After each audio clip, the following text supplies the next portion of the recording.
Hi, everyone. Welcome to today's workshop, which takes an entirely new approach to nursing a baby. My name is Ananda, and I'm the new director of Boston Doula Circle. We provide birth and postpartum doula services and a variety of other offerings throughout the Boston area. I became a certified lactation counselor in 2001, so I'm in my 21st year of being a lactation specialist, and I am so happy that you're here today. I'm also joined by my guest, Sarah, who is currently a nursing parent and who will be sharing her experiences with us a little bit later today. The way that we're going to proceed with today's workshop is that everyone who's watching live will be muted except for myself and Sarah. So please put any questions or comments that you have in our chat box here on Zoom, and we will answer them as we get the chance to do so. If you have recently had a baby, you will be invited to do some activities with your baby during our workshop. And if your baby is not here, I'd like to ask you to please get out a doll or a stuffed animal. If you've got one that's about 12 to 16 inches long, and you can participate in the activities that way. If you don't have a doll, you could take a bath towel and roll that up into a tube like this, and you can use it as your baby for this class.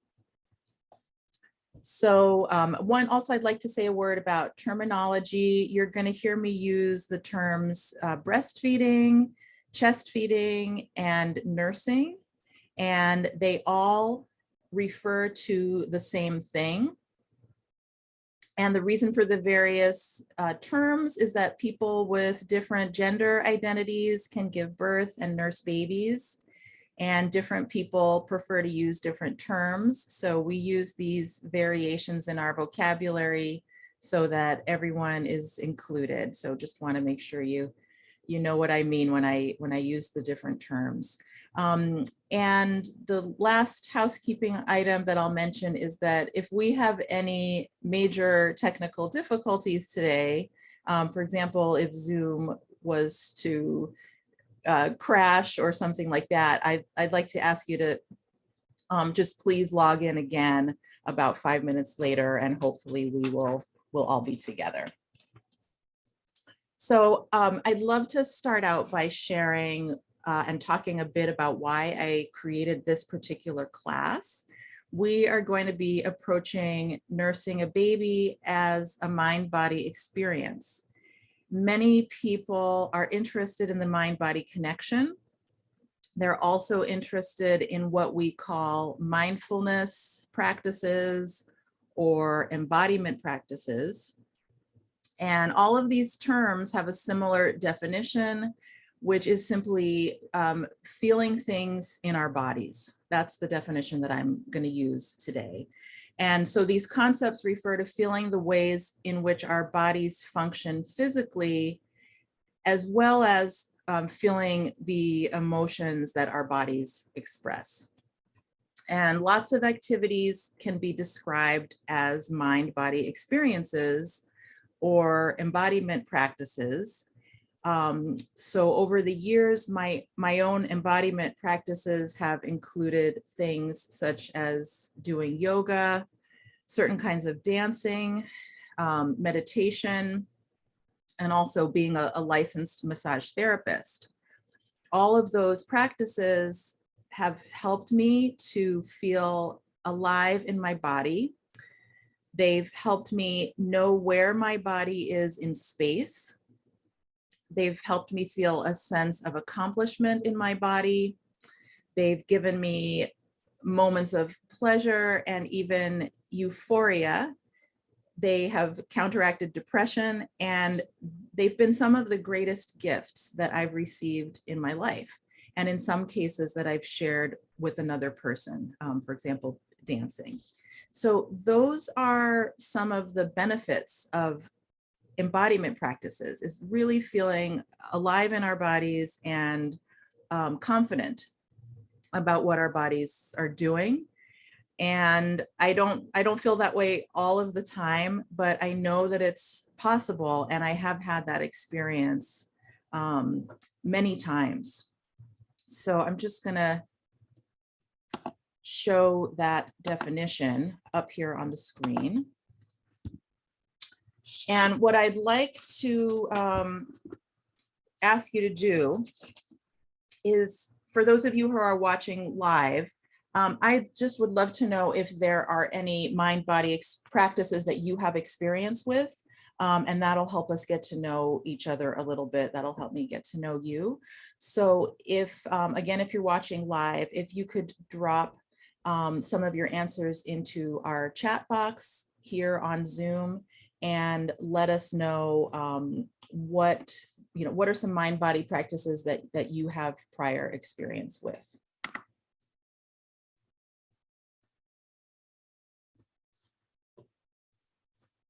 And what I'd like to say in terms of how this relates to breastfeeding is that in my 20 years as a lactation specialist, I have leaned more and more toward understanding nursing a baby as an experience that fits into this same category of embodiment practices. And that's not really how I've seen lactation skills be taught in my field.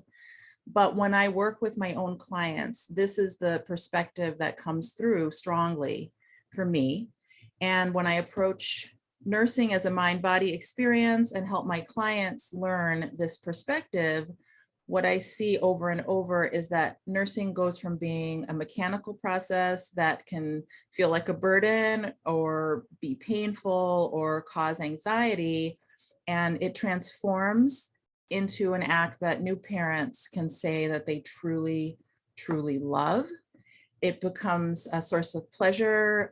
It restores people instead of tiring them out. And it allows people to keep nursing as their babies get older, sometimes for longer than they ever dreamed that they would. And so again, not everyone feels this way every minute, but when this transformation occurs, it's truly powerful. And that's why I wanted to share this information with you today. So something I'd like us to do and to start with is to think about how we hold our babies in a general sense, not specifically for feeding. And I'm going to get to some of those answers in the chat box. So thank you. I see that people shared with us, and we'll look at those in just a moment. So we're gonna start by thinking about how we hold our babies. And after we give birth, this is the first step that we learn. We don't actually go directly to feeding. We need to learn how to hold our babies first. And this is important because sometimes nursing is frustrating due to the fact that we feel rushed. And we might be skipping over some of the steps that require patience in order to unfold properly. So I've certainly been with brand new parents whose baby has just arrived, minutes ago, and I've seen the new parent who's going to be nursing the baby perhaps express some anxiety about wanting to latch their baby on very quickly. And I like to remind folks that it's not instantaneous. It's not like snapping Lego pieces together. There's a familiarization process that happens.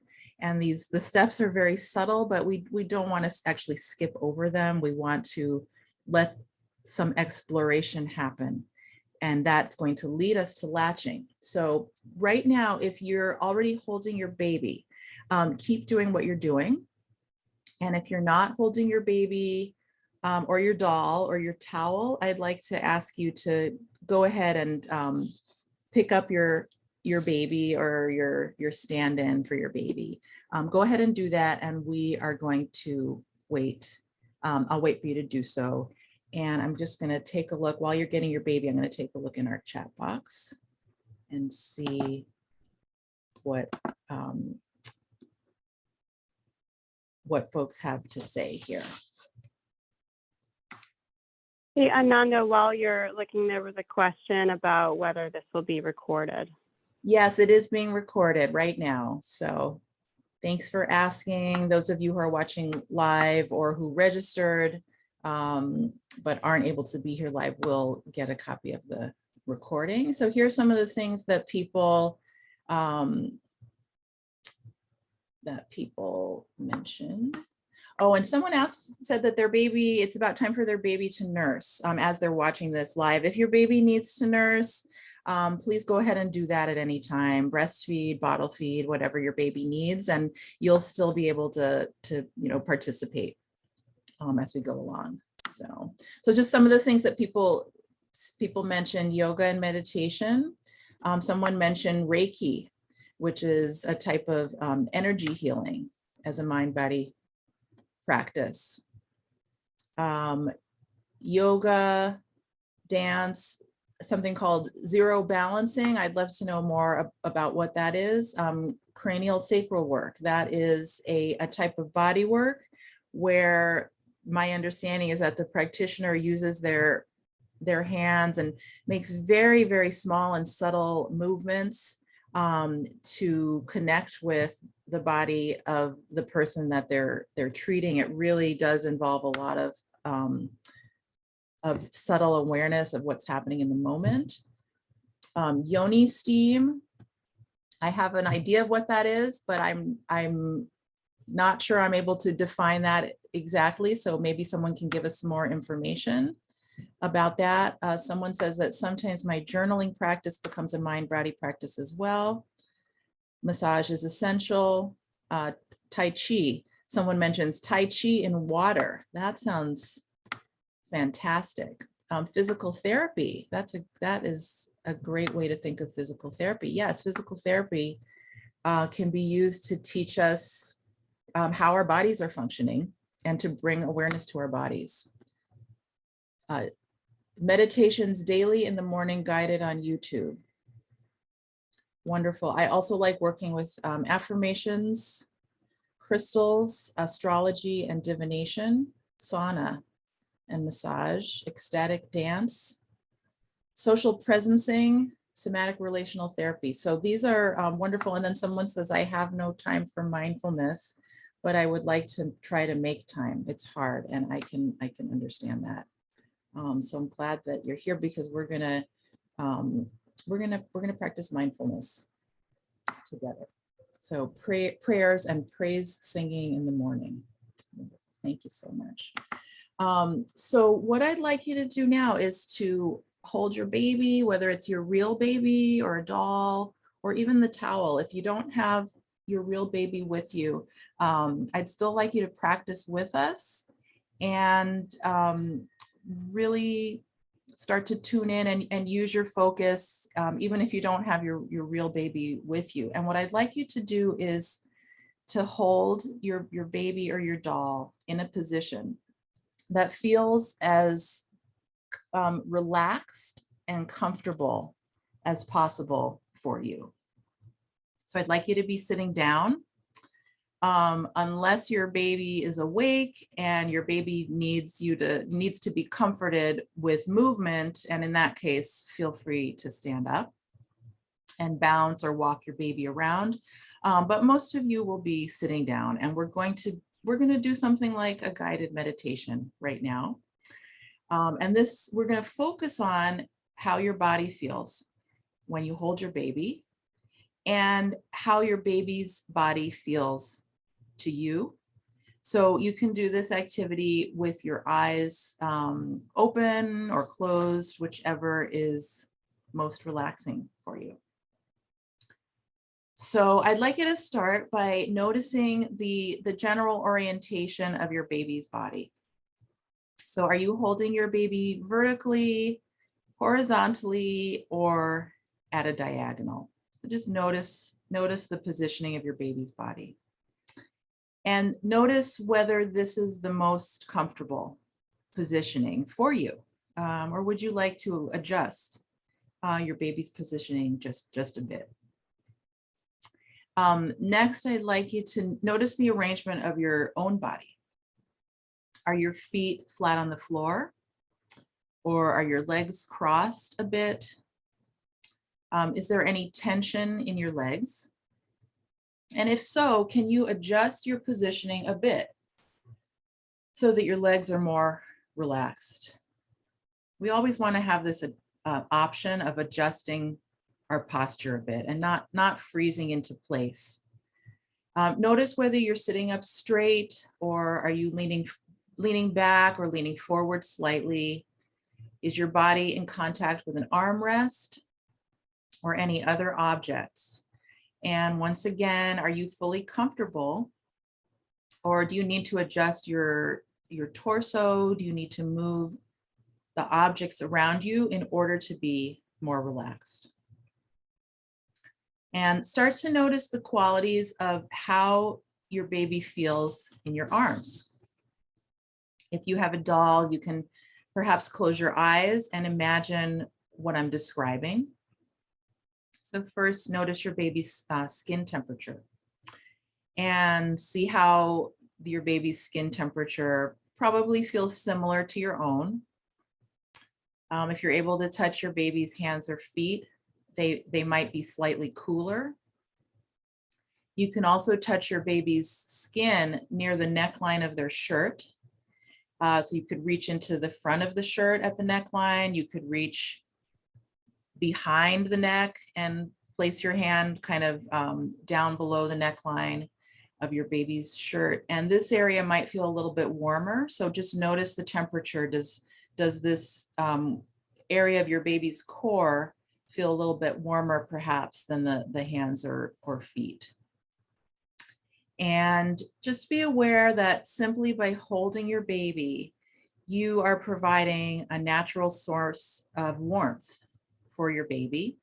A nursing parent's body will adjust their own temperature when they're in contact with their baby if the baby needs warming up. So your body already has this special ability, and by design, you're giving this important gift to your baby. The best way to warm up your baby is next to your own skin, better than an electric warmer, better than the ways in which we clothe our babies. Actually, the best way to warm our babies up is right next to our own body. And so now I'd like you to think about your baby's weight in your arms. And if your baby's weight is, if you have a brand new baby, I know we have a few people with us today who have had their babies just in the last 1 or 2 weeks. So welcome to you. So if your baby's weight is in the range of 5 or 6 pounds, this is the weight of a nice, good sack of potatoes at the grocery store. If your baby is closer to 10 pounds, that's more like 2 sacks of potatoes.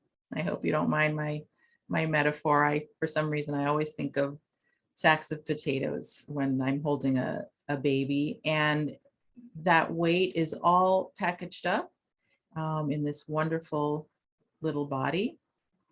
So be aware of how your baby's weight feels as it leans against you.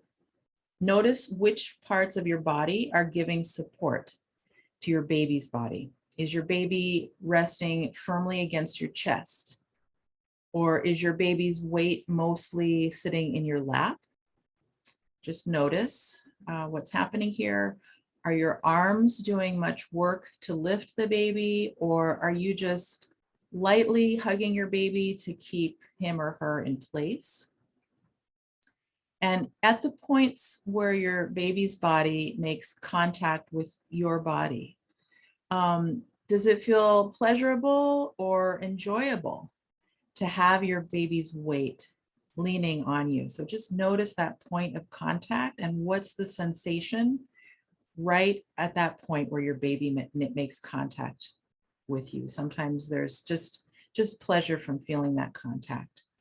And if your baby has been with you for a few weeks or a few months, how does your baby feel different in your arms today than they did when they were first born? What do you notice that's different? Has your baby gotten longer? Are you holding your baby a little bit differently? And notice any physical impulses that your baby is having right now. Is your baby stretching? Is he repositioning himself? Is she opening her mouth and rooting for your breast? If your baby's eyes are closed, you can take a look at your baby. If they're sleeping, and notice whether their eyeballs are still and peaceful under the eyelids, or is the baby having rapid eye movements? There's a whole world of sensations happening inside your baby at the same time that you are experiencing sensations in your own body. So we're gonna just take another minute before we finish our meditation. And I'd like you to think about the fact that this being recognizes your voice, recognizes your smell, and recognizes the sound of your heartbeat. Think about the fact that your brain waves as a new parent have become synchronized with the brain waves of your baby simply by interacting with each other. Such an amazing phenomenon that our brain waves become synchronized with our baby's brain waves.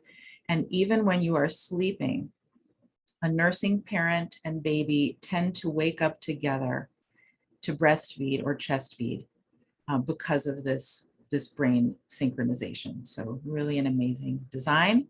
And you can let yourself settle into this awareness of how your body feels and how your baby's body feels to you right in this moment. If your eyes have been closed, you can go ahead and open them up and come back to the room. And if your baby has started rooting or searching for the breast, at any point, if you need to feed the baby, please go ahead and do that. So thank you for participating in that meditation with us. And I'd like to ask if anyone would like to share something that you experienced or something that you felt during the guided meditation. You can go ahead and post that in our chat box. We'll give folks a moment to do that.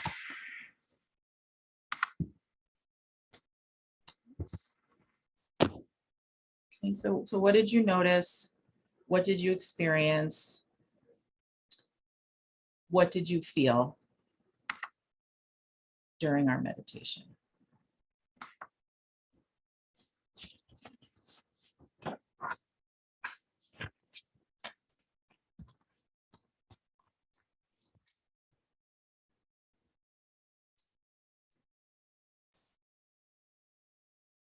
And I'll give folks another moment or two just to see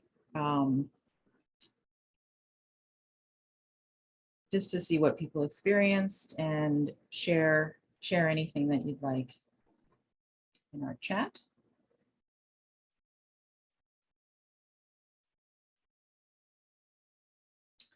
And keep going. If you'd like to continue adding some of your comments, keep going. I'm gonna start speaking about the next section of our workshop today, which is that in a moment, I'd like us to take a look at images of parents holding their babies, both in a general sense, as well as specifically holding their babies for nursing.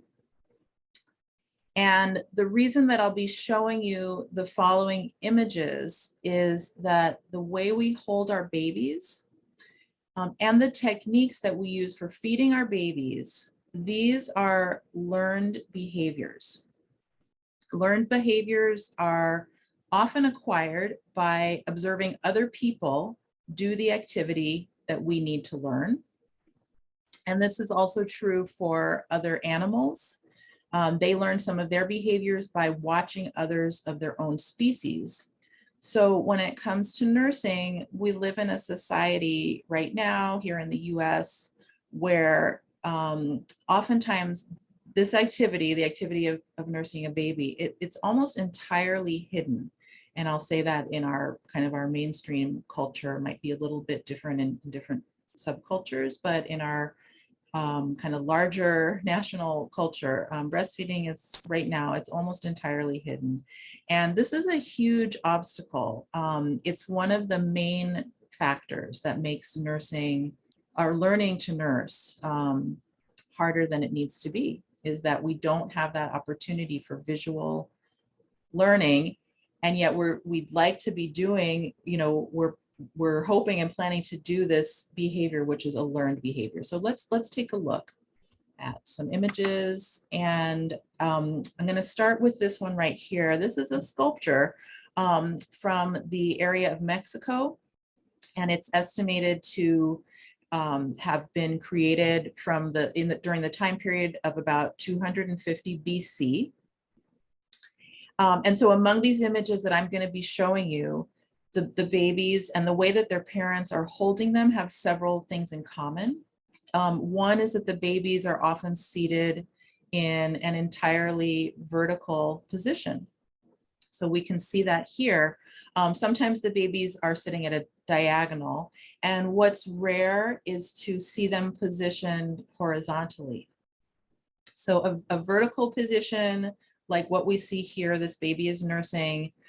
This is very commonly seen all throughout history, and except for the present moment that we're living in. So in today's society, we've lost touch with this basic aspect of positioning, and I'll talk about why that might be a little bit later. Something else that I love about this figurine is the gesture of the baby's hand on the parent's breast. So if you look closely, hopefully you can see that. This is a universal and timeless behavior, and it's an important one. Babies use their hands to help themselves nurse, and it's important for us as the adults not to remove the baby's hands from the parent's breast.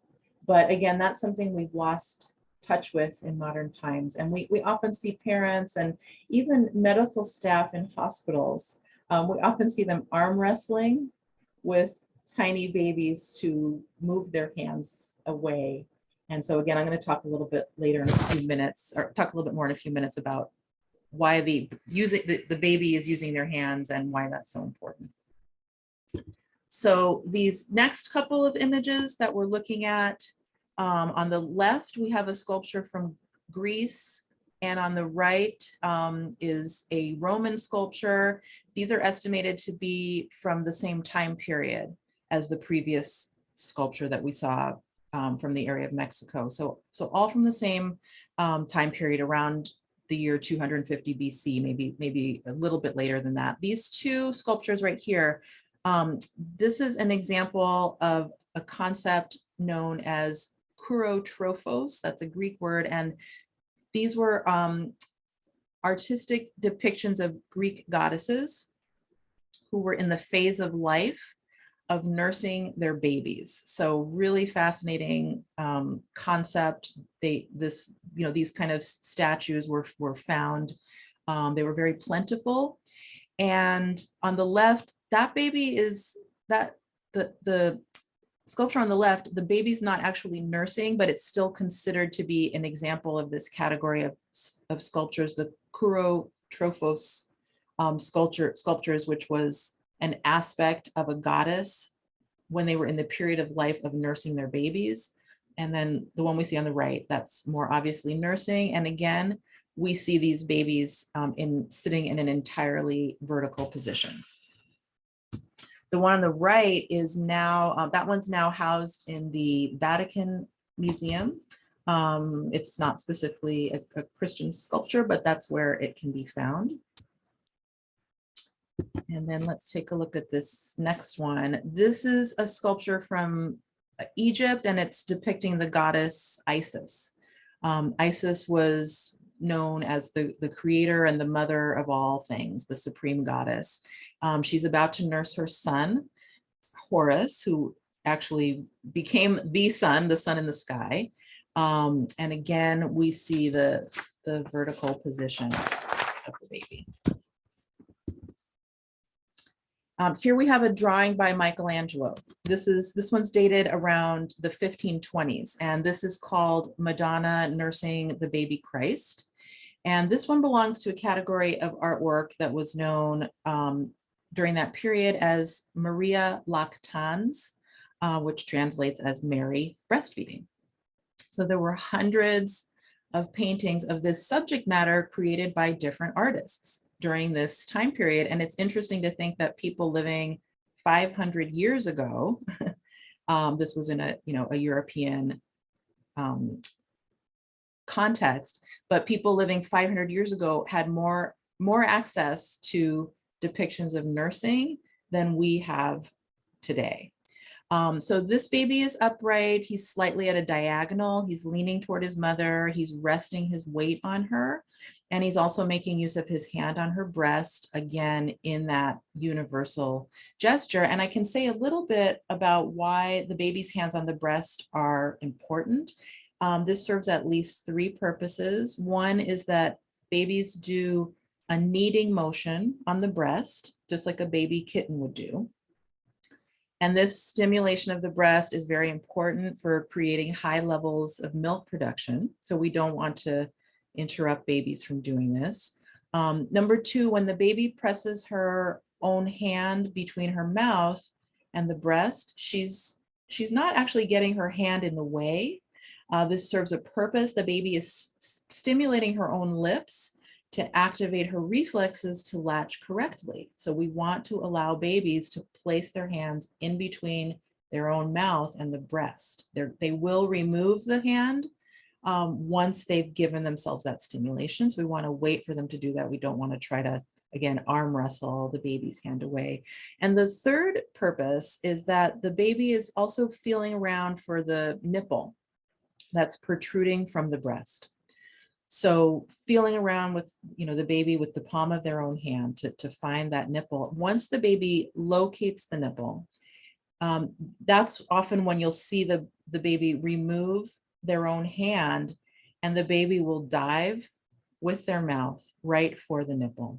So by having the baby or allowing the baby to use their hand in that way, it lets the baby know where they are in space, where the nipple is, and how to connect those two things. So if we were to move the baby's hands away, we'd be unintentionally interrupting those processes. So we want to, once we understand why the baby's doing that, we actually want to allow that to be there and not interrupt it, that process.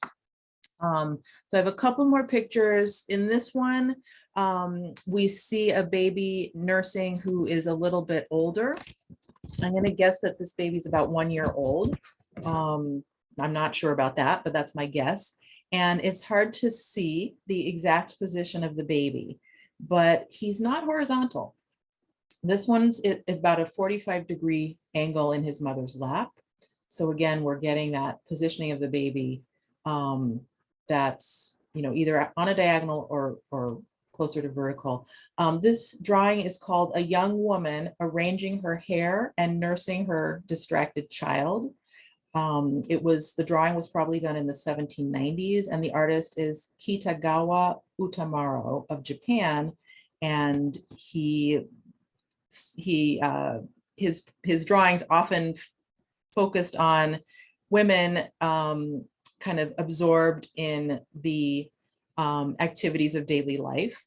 And again, we also see the baby here using his hand, and this time the baby is stimulating the nipple of the other breast. So baby's nursing on one side, stimulating the nipple with his hand on the other side. That's also a universal behavior In today's culture, we often try to stop babies from doing that, but it probably, again, helps to maintain high levels of milk production and actually has a purpose. And it's so here we see it in the 1790s, and it's a timeless and universal behavior. And the last one I'd like to show you is a sculpture from Ghana that's estimated to be from sometime in the 1800s. This is a parent who is holding twins. And again, we see that vertical positioning. So I'd like us to continue discussing why a vertical position for nursing is something that's helpful to know about. And first, I just want to check in with my guest, Sarah. I'm going to ask her to speak in a few minutes, and I just want to see if she thinks she'll be ready in about 5 or 10 minutes, or if that timing might not work out for her and her baby if they're in the middle of something. So Sarah, could you either, if you can answer that out loud, that'd be great. That'd be the easiest way for me. And if not, if you could post an answer in the chat. Yep, we'll be ready. Okay, that's wonderful. Thank you so much. Okay, so as I mentioned, I want to say a little bit more about this vertical positioning. Why does it matter? It's an aspect of nursing that can be seen throughout history and across cultures. And in only the past few generations, our society has tried to change the traditional feeding position to one where the baby is horizontal. And some people have managed to succeed at nursing in the horizontal position. However, this may not be the ideal position for many babies to be able to latch on properly. Somebody just gave us a comment in the chat box about baby's digestion and the benefits of being upright for that purpose. So why did we go from holding our babies vertically to holding them horizontally in less than a century? That's when this change took place. And there may be several potential reasons for this. One is that in the 1920s, commercially made baby formula began to be heavily marketed. And the interesting thing is that at that time, it was regulated by law so that it could only be marketed to doctors. So the formula industry was emerging, and it was being aggressively marketed directly to doctors, and doctors became influenced by this marketing. Doctors began instructing their patients to use formula. And a dramatic drop in breastfeeding rates happened shortly after that, and we became a bottle feeding society for the next couple of generations. And that's when kind of the lowest rates of breastfeeding in history occurred shortly after those events. So if we were to look at images of bottle feeding after 1930, we would be much more likely to see adults laying babies horizontally in their laps, or laying them horizontally on another surface, such as a crib. This is for bottle feeding. So if they would often lay babies on a surface, on a crib surface, and point the bottle downward toward the baby.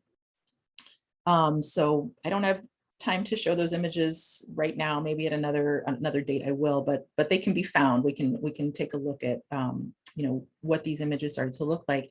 And so that's 1930s through 1960s. And then in the 1970s, interest in breastfeeding reemerged in the United States, and people were trying to figure out how to position their babies and trying to restore the art of breastfeeding. And some people used the classic or the traditional vertical position, probably because it was instinctual. I've talked to folks from that generation. Some people have told me, we just sat the babies in our laps.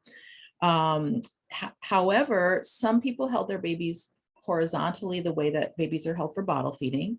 And this was the main image we had of feeding a baby at that time. And this has been true for the past 50 years because images of nursing have been mostly disappearing. As opposed to all those other times in history, you know, in order for us to visually learn how to feed a baby, we have lost this, you know, this aspect that is so important to learning, which is having visual imagery available. So also around the 1980s, people began to use pillows on their laps, which we don't see in images of nursing from earlier times. So even just 100 years ago, if you look at kind of like classical paintings that are hanging in museums of people nursing, even 100 years ago, you don't see them with pillows in their laps. So it's been a recent phenomenon. And in 1989, the Boppy nursing pillow was invented, and that can only be used for nursing a baby in a totally horizontal position. So that reinforces, if you know, when we give these pillows to new parents, it reinforces a way of positioning babies that never existed before. And again, so why does it matter if babies are horizontal or vertical? And it matters for a few different reasons, which some folks have mentioned. And then someone asked a question about a pillow called My Breast Friend. Does that also allow only for horizontal? Yes, that's it's another brand. All of these, the nursing pillows that I'm aware of have pretty much the same function. I'll try to lower my camera a bit. They create a shelf that we can rest the baby onto, and oops, they pretty much, you know, allow only for a horizontal position. And so again, and someone else shares and says that they have a pillow, a nursing pillow, and they use it, she uses it, or this person uses it to their side while holding up the baby vertically. So we can use pillows for support. And I'd like to talk about the difference between using pillows to support a kind of an instinctual or a physiologic position versus using a pillow in such a way that we almost expect the pillow to latch the baby for us. That's not what the purpose should be. But from my conversations with nursing parents, there is often a feeling that they have to get the positioning of the pillow just right in order for the pillow to do its job of latching the baby, and the pillow does not latch the baby. And so the reason it matters that we want to think about vertical positioning versus horizontal is that latching a baby works well when the anatomy of the parent and the anatomy of the baby line up in the ideal way for their specific bodies. So we've got a breast, and we have a baby's mouth. We want to get them lined up, and each person's body is different and unique. So if I'm nursing my baby and a horizontal position allows our anatomy to line up in an ideal way for latching for our specific bodies, then we can go ahead and do that. And we might also be okay with a nursing pillow. But a lot of nursing parents and babies are going to fit together best in that traditional vertical position. They're actually going to get their best latch, and that's the way that the parent's nipple and the baby's mouth are going to fit together best. So for those parents and babies, a pillow might prevent them from getting their best latch. So if you take a look at the screen, a pillow would sit right here where I've got my hand moving across the screen. And if a pillow is sitting there, it might block someone from getting their best latch, because we would not be able to position the baby in this way, and a whole range of positions are not available to us if we always include the pillow in latching. So I want to quickly share with you a couple of photographs that I find very interesting. Okay, so these are some photographs of a client that I worked with about 7 years ago. And this was the first time that I photographed a client while I was providing lactation counseling in their home. And I've since done this many times since. So for those of you who work with parents, taking photos can be a really helpful way for as parents are learning to nurse, for them to be able to refer back to what they did and to remember how it felt when things were working out well. So on the left, we see the baby and the parent. They're using a nursing pillow. It's got that light green cover on it. And you can see that the baby's head starts to tilt away from the breast. The baby's head is almost at a 90-degree angle there. And one of the issues that this mother was dealing with was pain with latching. And so in picture number 2, all we did was we removed the pillow. And you can see how now the baby's head is in alignment with the breast. It's not tilted off to the side. And there's one more picture I'm going to show you in this series, but it's interesting to me. So picture number 1, is the parent, the person who's nursing described pain. In picture number 2, the pain was gone, and that was just because we removed this pillow, which in this particular case was getting in the way. Something that's so interesting to me is that I looked at the website for the Boppy company, and on their homepage they have a picture that looks just like the picture on the left here, where you see the baby's head at this 90-degree angle. And that's actually not going to be ideal for a lot of parents and babies who are trying to get themselves into alignment together. So just by removing it, it was one simple step, and it did result in a pain-free latch. I'm going to show you one more picture, which is this one right here. And I just love this because the mom is she's making a gesture with her other hand. This was literally like a few seconds after we removed the pillow, she just kind of spontaneously gestured with her hand, and she kind of threw her hand up in the air as if to say, it feels totally different. And all we did was, we took that one small step of removing the pillow, and I just remember that from 7 years ago. She made that gesture with her hand, and she said something to the effect of, it doesn't hurt anymore, and kind of threw her hand in the air. So that's a baby who is less than 1 week old. So in a few minutes, we are going to try an activity together here in our workshop. And one of the things we'll do when we get to that exercise is that I'm going to ask those of you watching to uncover your baby and get as close to skin as you're able to. So just mentally prepare for that.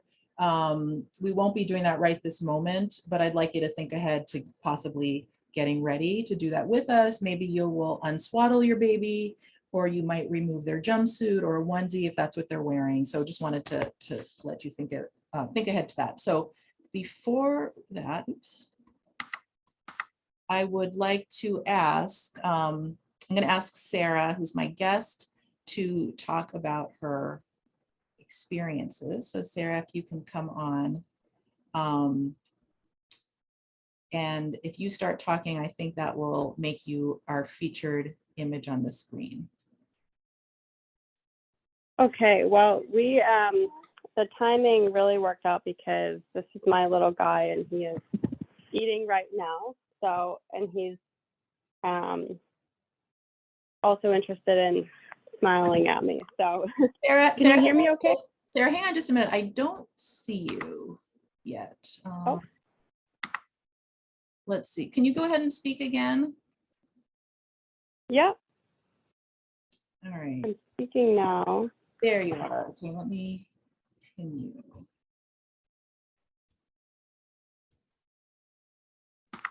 Okay. Oops. Go ahead, and I'm going to mute myself so that the screen doesn't switch back and forth. Okay, great. So I was just Amanda just asked me to talk a little bit about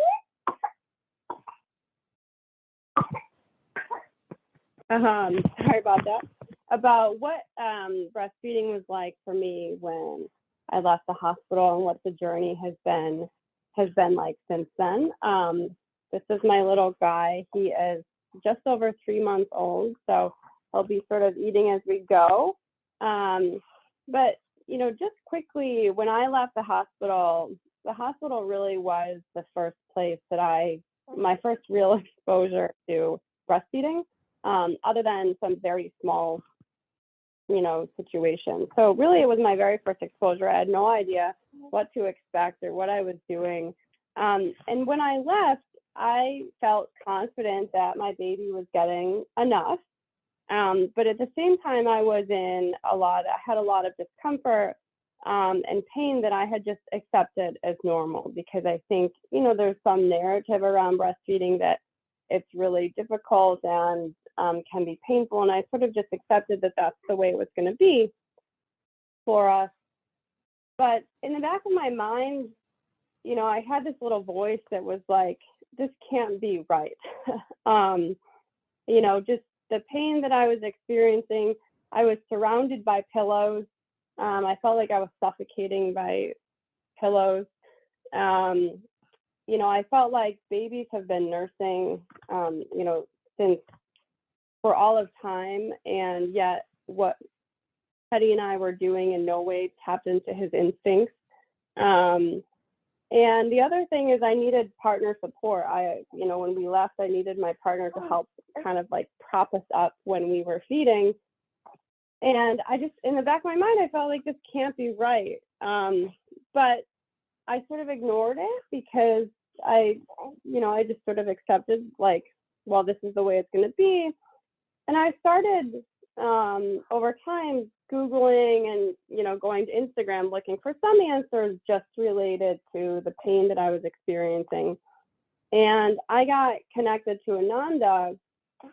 And really, I reached out because just to help address the pain, I thought if I can just, make this slightly less painful, then maybe we can make this successful for, however long we want to breastfeed. And I, had pretty simple expectations, which is that I had some back pain and some nipple pain that I wanted to resolve. What I didn't expect was that, working with Ananda, we would really dramatically change our breastfeeding relationship. Ananda just really had this remarkable ability to tune me into my intuition. And I describe it to people now as like, what's my body telling me and what's my baby telling me? And just those two simple questions I ask myself still all the time. And it's allowed us to get to this point where breastfeeding really is pain-free and it comes with ease. We can pretty much, do it anywhere that we are.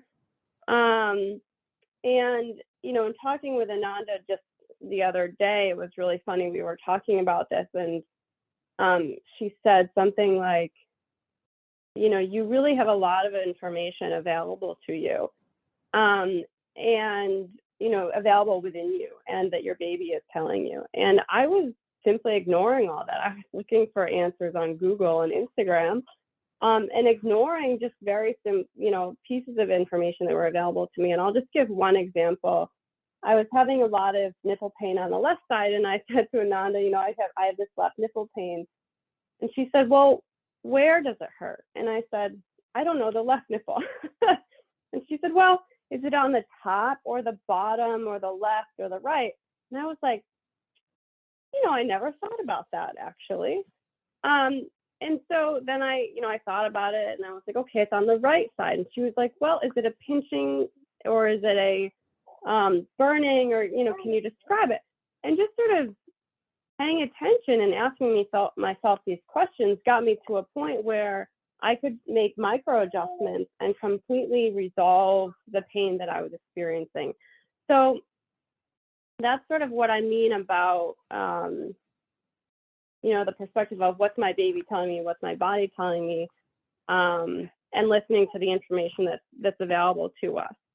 And same thing with the baby, like he often would, I would describe him as frantic sometimes when he was feeding. And Ananda very gently said to me once, well, maybe he doesn't want to eat right now. Do you eat for, you know, you don't eat for 30 minutes straight. Sometimes you take a break. Maybe he just wants to take a break. And, you know, now when he gets a little bit fussy, we stop and I sort of gently ask, you know, does he need to burp, or is he full, or, you know, and that's allowed us to just have a much better communication between the two of us. And so just a quick note on where we are now. We nurse almost entirely in the vertical position. I did start out with a boppy, and I no longer, I hated that thing. It works for some people, but I didn't like it. We almost entirely do vertical, often in the sideline position, and often just sitting on a couch like this, and I kind of have him diagonal across my body. And really what, you know, has been the most helpful thing to me is just to think about, how do I use my body to support the baby, so that we can just relax together and sort of entwine a little bit together. And that's how we nurse most often. And then I would just say that going forward, because he is 3 months old and things have like really changed now than they were when I talked to Ananda when he was, you know, just a few weeks old. But I feel a lot more confident now that as he gets bigger, that we'll be able to continue, because I'm no longer looking for like, well, what's the protocol, what's the position. I'm really now looking more towards like, what's my body telling me, what's my baby telling me, and I can, I think, much more easily adjust as he gets bigger. So he is now, it's about nap time for him. So as you can tell, he's a little bit fussy, but I will just show really quickly, for the most part, this is how we nurse on the couch. He's just kind of resting diagonally across my body. And my arm really, in the early days, he would rest his head on it.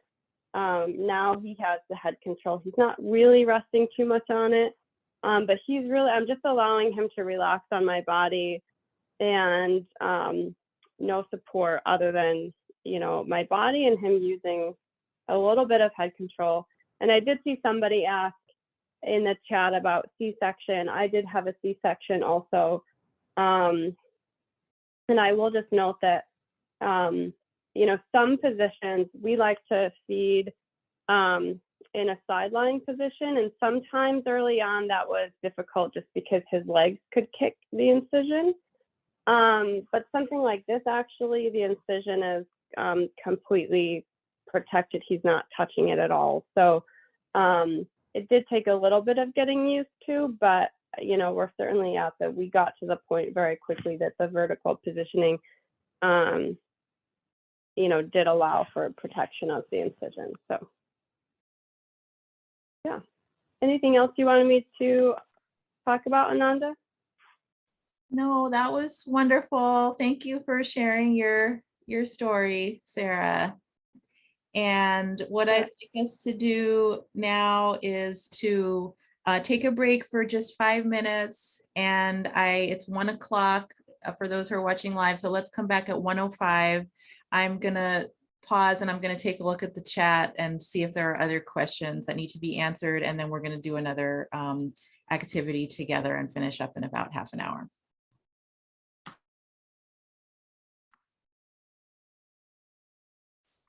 Okay, so let's come back from our break, and I will answer a few questions that were written into our chat box. I might not have time to answer all of them right now. I can also stay after our workshop has ended to answer questions as well. But just quickly, a couple of people asked about if we try out the vertical position, what about the baby's head control? And something that we can do to help, the wonderful thing about a full-term baby is that babies are born with just enough neck control to nurse in an upright position. It's an amazing, amazing design. Let's think about the fact that over 300,000 years of Homo sapiens, this design has evolved. And sometimes parents might feel a little bit nervous about supporting the baby's neck. You could very lightly touch the back of the baby's neck for support. And then someone also asked kind of a related question. When we were looking at those photographs of my client who there were two pictures, and in the first one there was a boppy. In the second picture we removed the boppy. So someone asked, noticed that the mother's wrist was supporting the baby's head. And how do you avoid long-term wrist issues? So again, we can use our hands to provide a little bit of support, and to avoid wrist issues, all you have to do is recline slightly. So I'm going to do that here. Let's see if I can turn my chair. So rather than the parent being 100% vertical, the parent can recline just like I'm doing now. I'm just slightly reclining. So if you take a look at the screen, you'll see that I go from sitting straight upright and I'm going to recline slightly. And just by doing that, look at how gravity is helping to hold my baby. I'm using very little hand strength to hold my baby. So that's a way to avoid wrist issues. And I am going to try to get to some of these other questions, although I might need to do that at the end. Some folks asked about combining breastfeeding and bottle feeding. And that's a topic I'd be happy to talk about. And I might need to turn that into a future workshop, but I'll stay afterwards to answer some questions about that for today. If folks have a few minutes, I can probably spend about 5 minutes. So if you can stay just those extra 5 minutes at the end. And someone also said they missed the first 20 minutes. This is being recorded, so you can go back and watch the recording. And in the beginning, I kind of talked about what the benefits are of tuning into our mind-body connection. So I want to show you a few more images. This time, these are going to be a little bit more modern day images. And we're going to look at photographs of people nursing. And we're also going to look at some photos of other species as well.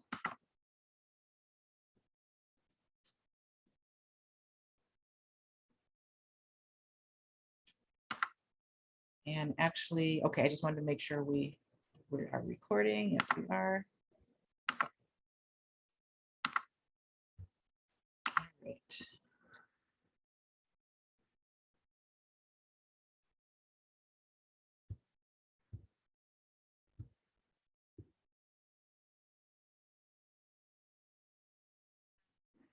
Some of our primate friends and relatives here.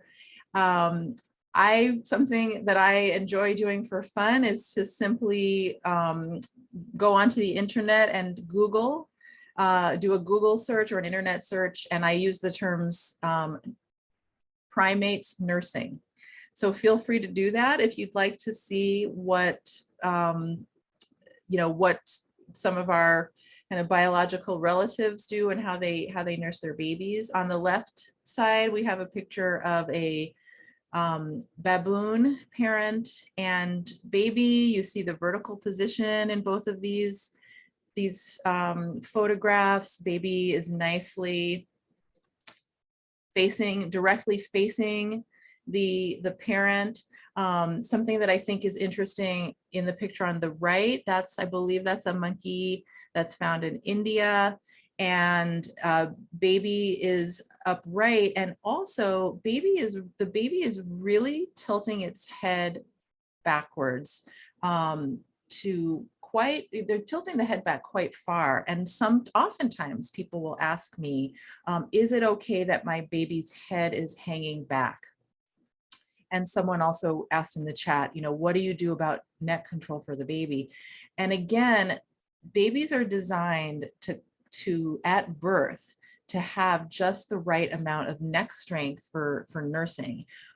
It's actually beneficial for the head to be tilted quite far back because it opens up the throat. So you can see that the baby's chin is lifted away from its own chest, and it's really creating this nice wide open pathway in the throat for the baby to be able to swallow. So the design is meant to be one where the head tilts back quite far, and sometimes it tilts back so far that it's a little bit, it's surprising to the parent, and they're not sure if it's okay or if they need to help out. But we are seeing right here what it looks like. So that's terrific. There's so many photographs. A lot of them are, for example, on the National Geographic website. These are just stock photos that I was able to use. I didn't want to steal anything from National Geographic, but it's just, they're beautiful, and you can go ahead and study those.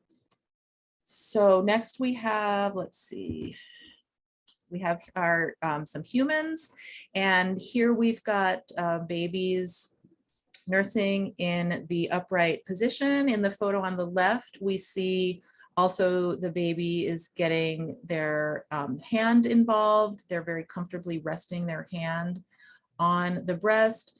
The babies are directly facing their parents. So another difference between nursing versus bottle feeding is that nursing involves having the baby's torso pressed into your torso. With bottle feeding, that's not what we do. We tilt the baby's torso away from us so that we can have room to, excuse me, to place the bottle into the baby's mouth. We need to tilt the baby away from us. But for breastfeeding, we need the baby to be directly facing the parent. I need to drink some water. Okay, baby directly faces the parent's chest and really presses into the parent. So I want to encourage folks to hug your babies firmly and notice that connection, those points of contact between your baby's torso, the front of your baby's torso and your own torso. When our babies feel pressure on the front of their torso and their abdomen, it sends a signal to their brains to start using their mouths to latch correctly. So we don't really want the babies to be turned away from us, because then they miss out on all that information that is passing to them through the front of their torso, the front of their abdomen. We really want to position them not even slightly turned away. For newborns, we really want, for newborns, we want them 100% facing us. As they get older, they will start to wiggle around and turn a bit. But for brand newborns, we want the torso to be making really direct contact. And then one last set of photos. So these babies are a little older.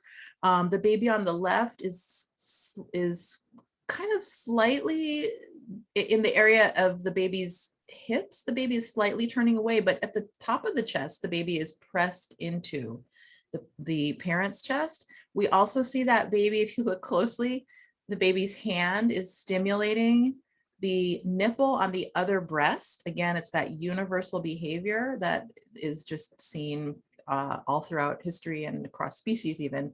So this is, natural instinctive behavior. No props are needed, and baby and parent are communicating. And then again, picture on the right-hand side, also that baby's a little bit older than it's probably about a 9-month-old baby, just directly facing the parent. And one quick thing I'll say too, I never mean to imply that that the horizontal position is wrong or that nursing pillows are evil. I just want us to have an awareness of where those positions probably came from, which may be that it was an attempt to imitate bottle feeding positions. And we want people to have all the options available to them, including what was the traditional and classic position probably for thousands of years. So we want that to, vertical or horizontal, we want that to be an option. The other thing about nursing pillows is that nursing pillows, in a way, they tend to do some of the work. So they hold the baby up, and that actually might create a little bit less of a connection between the parent and the baby's bodies.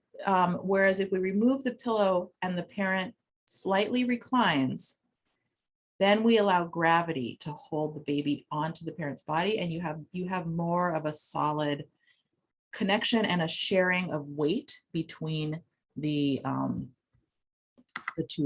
parent and the child's body. So I'd like us to try this out together. And I see that I'm running a little bit over time, but I'm going to try to stop on time. I might go 5 minutes over. I'd like you to try another activity with your baby or your doll. And I was going to ask folks to get skin to skin. If you've already done that, that's wonderful. And if not, I'm not going to actually take the time to do that, but you can go back to skin at any age with your baby.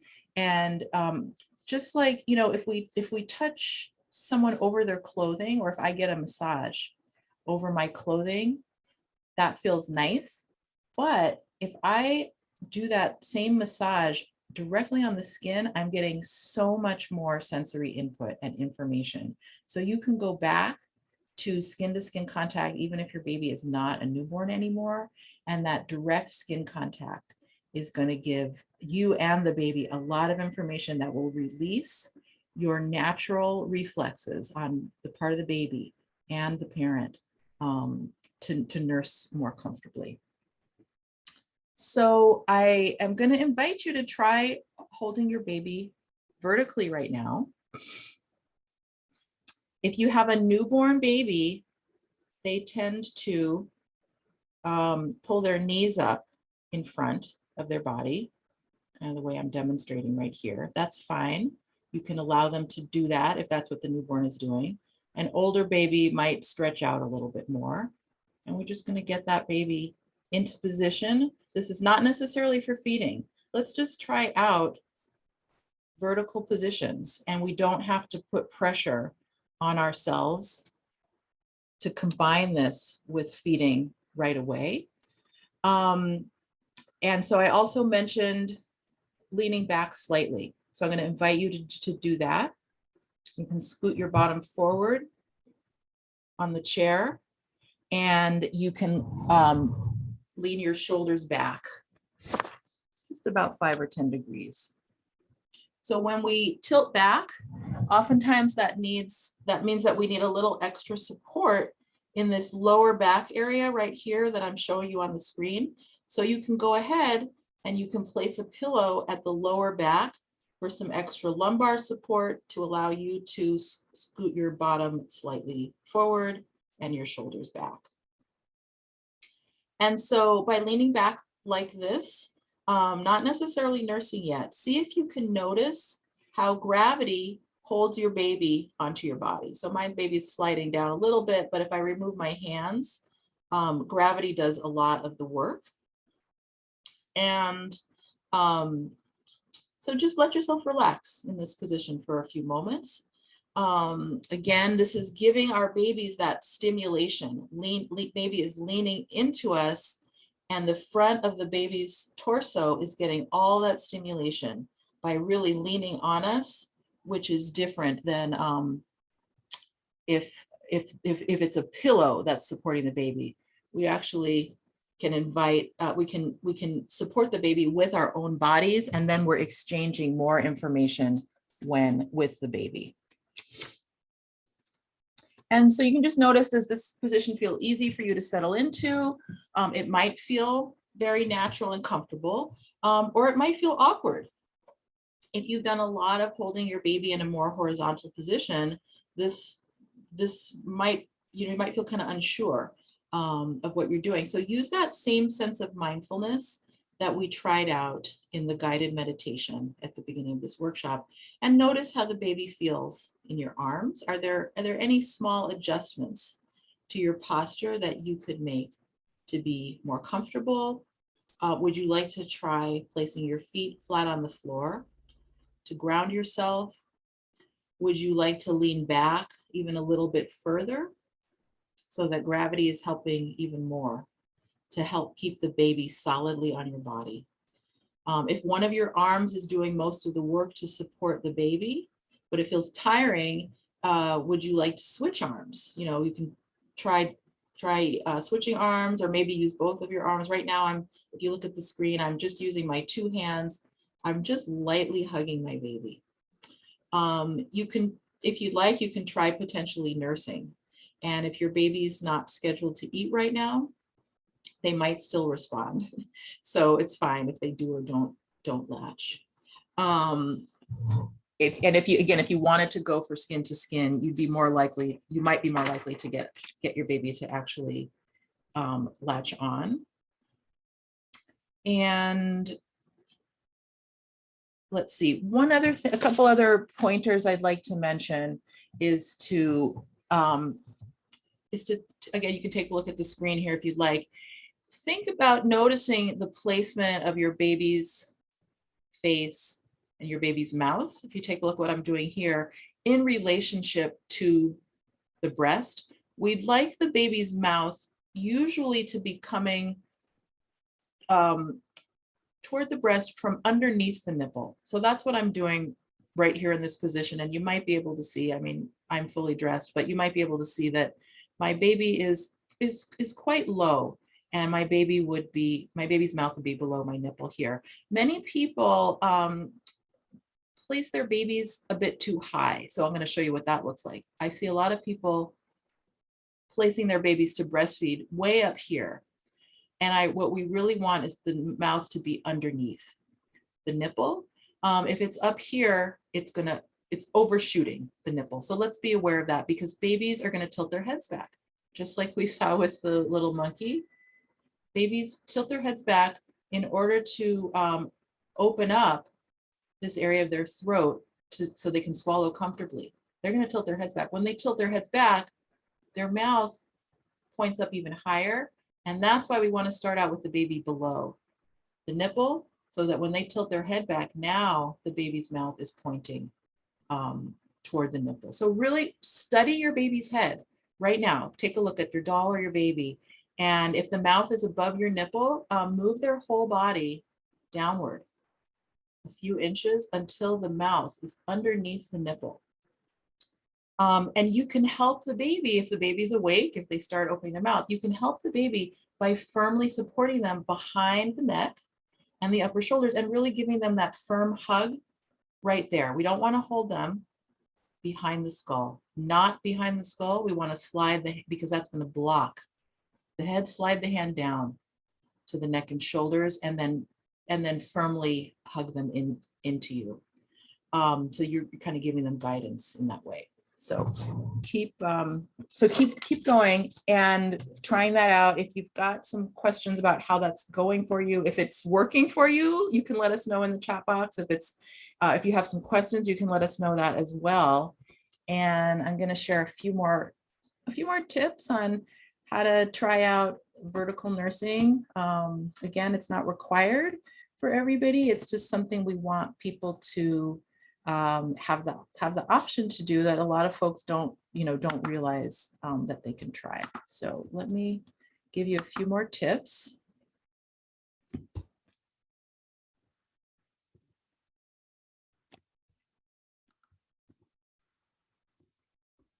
So if it doesn't feel so comfortable to try out these new positions, if they're awkward, and if you're used to nursing horizontally with a pillow, then go ahead and start out the way that you usually do. And baby can be horizontal with the nursing pillow. Once the baby is latched on, then remove the pillow. So just notice the difference between the pillow supporting the baby versus your own body supporting the baby. And same position, just remove the pillow. And then you can lean back slightly so that gravity is helping you. Number 2, after you remove the pillow, you can try rotating the baby onto a diagonal. So if you keep the baby latched, and then just help bring the baby's bottom downward toward an angle where the baby is sitting in your lap, either at a diagonal or vertically. So that's a way to kind of get used to this new type of positioning. Number 3, I'd suggest trying it out once a day. for about a week.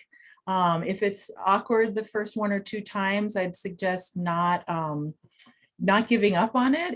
It may be something that both you and the baby need some time to get used to. If you're, if you've done a lot of positioning in a different way horizontally, it's just something to get used to. So try it out once a day, for a week. And number 4, when you achieve your best position and it feels the most comfortable, whatever that position is, if it's vertical, if it's diagonal, if it's something new that you've invented, ask someone to take a photo of you. So just like I did for my client, if you've got somebody nearby, you can try taking a selfie. So go ahead and do that if there's no one around. And if there is somebody around, ask them to stand back and take more of a full length photo, because with a selfie, we only get part of our bodies in the picture. But if somebody can take it full length, that would be really helpful, because it lets you see